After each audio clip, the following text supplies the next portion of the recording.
16 বছর, গত 16 বছর ধানের শীষে 14 আসনের প্রার্থী তুলি কিভাবে সারা বিশ্বকে জানিয়েছে, সারা বিশ্বের সামনে তুলে ধরেছে যে কিভাবে এই দেশে স্বৈরাচার গুমের রাজনীতি করেছিল, হত্যার রাজনীতি করেছিল, খুনের রাজনীতি করেছিল, মানুষকে অত্যাচার নির্যাতনের রাজনীতি করেছিল। এখন প্রিয় ভাই বোনেরা, আমরা আমাদের বহু সহকর্মী, বহু ভাইদেরকে আমরা হারিয়েছি, বহু বোনকে আমরা হারিয়েছি এই গণতন্ত্রের যে অধিকার, এই অধিকারকে অর্জন করতে গিয়ে। আজকে এখানে জুলাই শহীদদের পরিবাররা উপস্থিত আছে, আজকে এখানে তুলি যে উপস্থিত আছে প্রার্থী হিসাবে, তার নিজের পরিবারের থেকে সদস্য গুম হয়েছে। এখন প্রিয় ভাই বোনেরা, যেই মানুষগুলো শহীদ হয়েছে, যেই মানুষগুলোকে হত্যা করা হয়েছে, যারা খুন গুণের শিকার হয়েছে, আমরা কি তাদের ত্যাগকে বৃথা যেতে দিতে পারি? তাদের ত্যাগকে, এই যে ভাই পিছনে যারা আছেন, তাদের ত্যাগকে, এই মানুষগুলোর ত্যাগকে বৃথা যেতে দিতে পারে?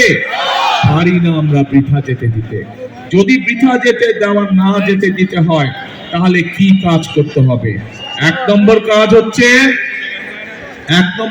হচ্ছে যে এই যে ভোটের অধিকার যে প্রতিষ্ঠিত হয়েছে, আমাদের এই ভোটের অধিকারকে, জনগণের এই ভোটের অধিকারকে আমাদের সত্যিকার ভাবে, শক্তিশালী ভাবে প্রতিষ্ঠিত করতে হবে, এবং এই প্রতিষ্ঠিত করার মাধ্যমেই আমরা দেশকে সামনের দিকে নিয়ে যেতে পারবো।